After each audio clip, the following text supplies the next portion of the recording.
Жылдам хабарнама шұғыл дерек. Қазақстандықтар үшін жақсы жаңалық, яғни әйелдерге грант беріледі. Бұл қандай амалға асырылады?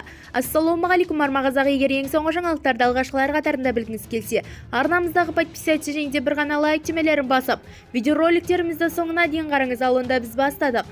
Кәсіпкерлікпен айналысқысы келетін әйелдерге грант беріледі. Еліміздегі кәсіпкерлікпен айналысқысы келетін әйелдерге грант беріледі деп хабарлайды бақ.кз тілшісі. Қазақстандағы әйелдер кәсіпкерлікті дамытудағы елеулі жетістіктерге қарамастан әйелдердің бизнес ашуда, алайда оны басқарудың да, әсіресе бастапқы кезеңдерде көпшілік қиындыққа тап болып отырғанын жасырын емес.